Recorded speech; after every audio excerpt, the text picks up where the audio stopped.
Teddy Daniel Aloch, ni mfugaji kuku wa mayai.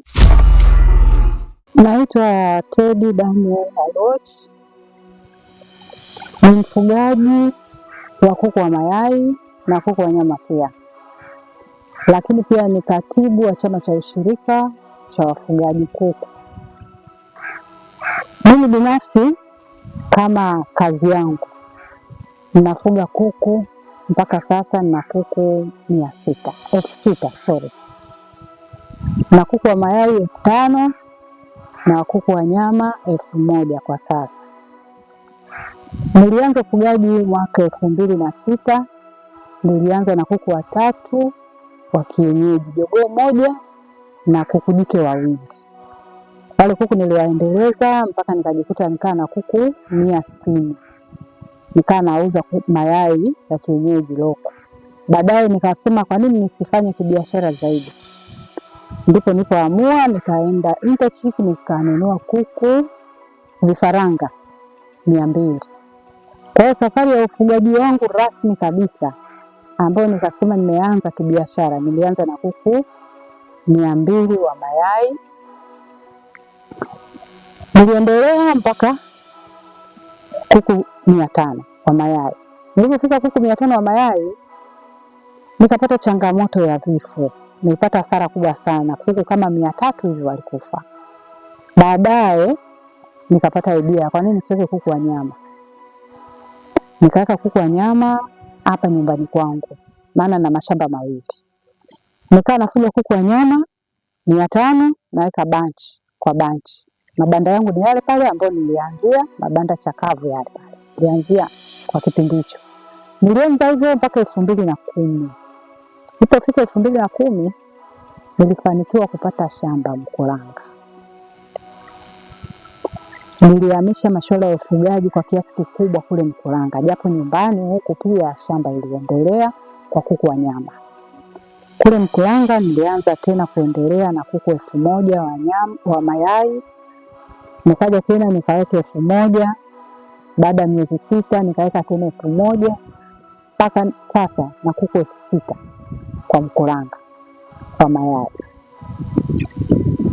Lakini nyumbani hapa pia nikaa naendelea na kuku wa mayai, nikajenga banda lingine kwa ajili ya kuku wa mayai 1,000 na kuku wa nyama 500 naweka kwa bunch na yenyewe ambayo yanapelekea kwa kuku 2,000 kwa ujumla. Hivi sasa ninavyoongea na kuku wa mayai kule Mkuranga bunch moja ambao ni 2,000 wana kama wiki sasa hivi, ni wadogo bado. Lakini bunch ya kuku wakubwa wapo kama 4,000 ambao sasa hivi wapo waliofika mwaka 1 na miezi 8 na kuna mwaka 1 katika bunch tofauti ambao inapelekea wale kuku jumla yake ni 6,000 kwa Mkuranga. Kwa upande wa changamoto, tuna changamoto nyingi sana, sio mimi tu, ni wafugaji karibu wote wakati na wadogo. Na hii ndio ilipelekea mimi nikaanzisha hiyo chama cha ushirika walau kupunguza baadhi ya changamoto, japo sio kumaliza kabisa. Changamoto ya kwanza ambayo inawakumba wafugaji wakati na wadogo ni soko. Naposema soko simaanishi kwamba soko hamna. Soko ipo, ila haikidhi mahitaji ya mfugaji. Kwa maana kwamba mnunuzi anampangia mfugaji bei ya kununua kuku, ambapo unakuta mfugaji katumia gharama kubwa, lakini bei ya mnunuzi anaokuja kununua hasa kuku wa mayai wa nyama ni ndogo. Kwa hiyo changamoto inampelekea mfugaji kupata hasara, kwa sababu akisema akatae kuuza wale kuku wa nyama, wana muda wao wa kuuzwa. Ule muda ukifika ni lazima watoe. Usipowatoa hasara inakuwa kubwa zaidi. Kwa hiyo analazimika kuuza kwa hasara na hata wakati mwingine asipate faida yoyote. Hiyo ni changamoto kubwa sana, kwamba lazima muda ukifika kuku wa broiler atoke, iwe kwa hasara, iwe si kwa hasara, lazima umtoe. Kwa sababu unapozidi kumweka unazidi kupata hasara zaidi. Changamoto lingine la pili ni upande wa elimu. wafugaji wengi hawana elimu ya ufugaji. Kwa hiyo unakuta wanapata vifo vingi ambayo inatokana na maradhi ya kuku wakiwa wadogo, ambayo inawapelekea kupata hasara. Mfano, mfugaji anachukua kuku anaweka bandani, lakini hajajua maandalizi ya banda inatakiwa uanzie wapi mpaka ufikie wapi, ili usije ukakutana na magonjwa ama na vifo vinavyosababishwa na baridi. Kwa hiyo pia ni changamoto ambayo inawakabili wengi sana. Changamoto lingine kwa wenzetu wanaotuuzia vyakula, wana wazalishaji wa viwandani.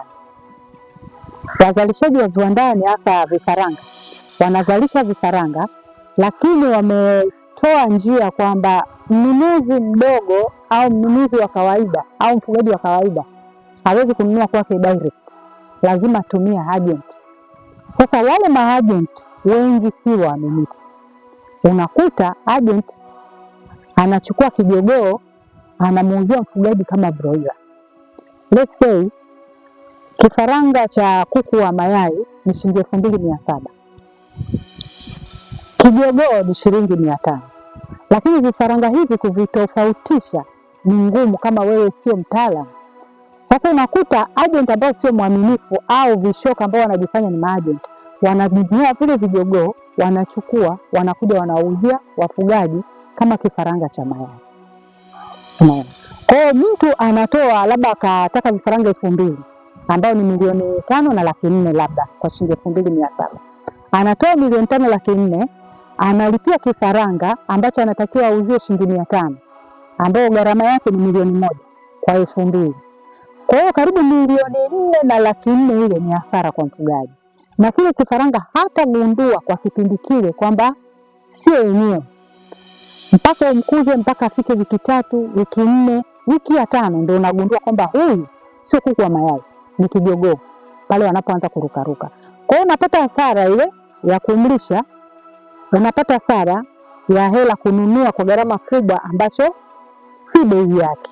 Kwa hiyo ni changamoto kubwa sana, na sio kwa kuku wa mayai tu, hata kuku wa nyama.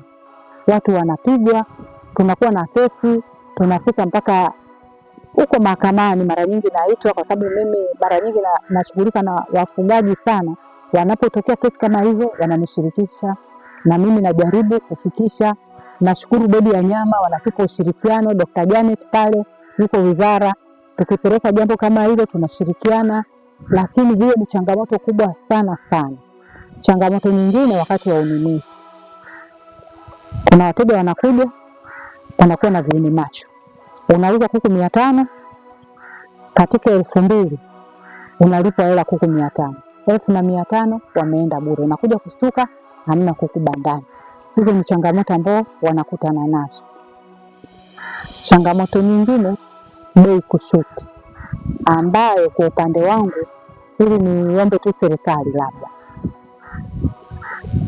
wajaribu kutoa tozo zile za kodi ya baadhi ya vitu, vifaa vya mifugo na kilimo, ili kusaidia kupunguza changamoto kwa wafugaji. Hivi ninavyoongea na wewe, mfuko mmoja wa chakula cha kuku ni shilingi 90,000 mfuko mmoja. Sasa kama pengine mzalishaji ana kodi anazotozwa, pengine nampelekea na yeye aweke kwa bei hiyo, naamini hamna anayefanya kazi kwa hasara. Kwa hiyo na yeye atakuwa anapanga kulingana na gharama zake. Kwa hiyo pengine serikali iangalie hiyo, pengine punguze kodi kidogo ili wenzetu wale nao waweze kushusha bei na sisi huku tupate nafuu.